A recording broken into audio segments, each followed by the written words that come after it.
Can your puppy eat raw food? This is a question we get asked a lot of times. And I can understand the concerns. So this week with Dr. Nick Thompson and Dr. Conor Brady, we cover this point off in some depth. So watch this whole video and get all the insight knowledge about whether your puppy can eat raw food. Yeah. Okay, I'm here with the ever dapper, one of our favourite vets, Dr. Nick Thompson, head of the RFVS. We'll put a link to his site below. And Dr. Conor Brady, one of our favourite animal nutritionists, both huge advocates of raw feeding. Feel safe and reassured you're in the hands of scientists. Today we're going to cover very quickly the calcium-phosphorus ratio feeding puppies and its relation to larger breeds.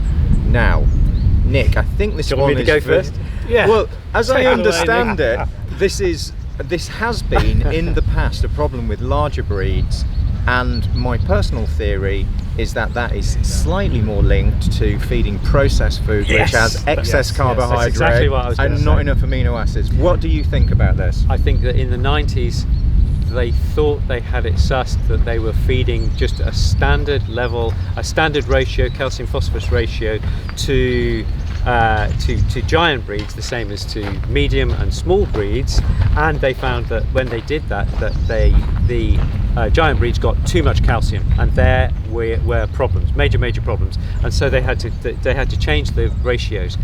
My experience over 25 years of feeding raw food to dogs is that you do not need to worry about this too much, because the dogs will sort themselves out. If you're giving good quality uncooked bony material as your source of calcium, and you're feeding good quality phosphorus within the meats that you're feeding, and you've got a variety of bone and you've got a variety of meat going on, even for puppies, they will sort themselves out, as they have been for a million years. Indeed, yeah, that's exactly it, isn't it? Yeah.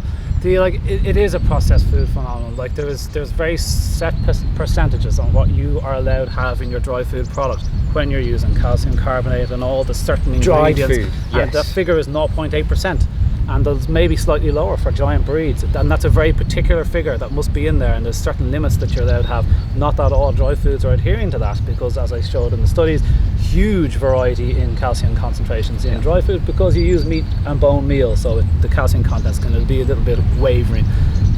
But in feeding raw, that doesn't seem to be as much of an issue. Like just empirically speaking, over the last 2-3 decades, we are not seeing Great Danes walking around like this. Yeah. We just don't see it, because you can guarantee it would be on the front of the veterinary press. Yeah. We just don't see it. There's one or two. There's one famous paper where in the States where somebody fed, I think, a St. Bernard on pure beef mince without any bone, and that was it, and they got bony problems. Which is proof that just because the food is raw doesn't mean it is appropriate raw. Absolutely, that statement is like, beef protein or beef steak is not a complete food. It doesn't have everything the dog needs. I mean, it's idiotic if you grow a dog on that.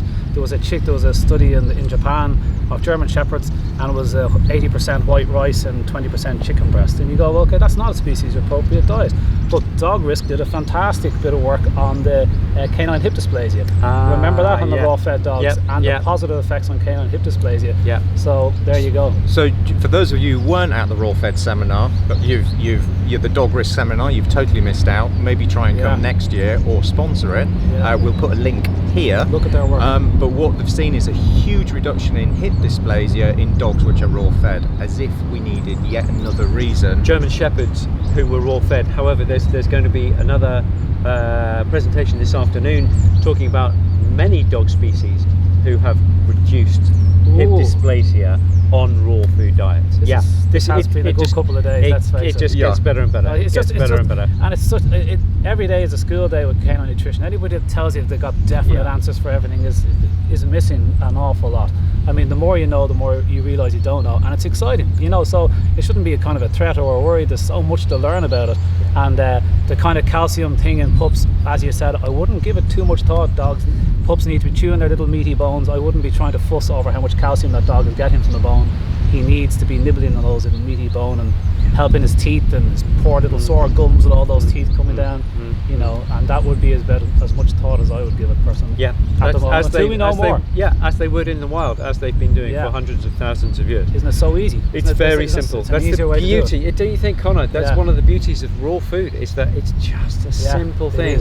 Once you step back from all the nutritionism, it's wonderful. Simple. Species appropriate diet, fits the dog's evolutionary digestive system with a little sprinkle of science. Make sure we're adhering to all of the regulations, some of which are applicable, some are not applicable to raw. Well, that's another video. And just actually be really kind to your dog. The rest is history. Absolutely. Fabulous. Yeah. Thank you, gentlemen. Pleasure.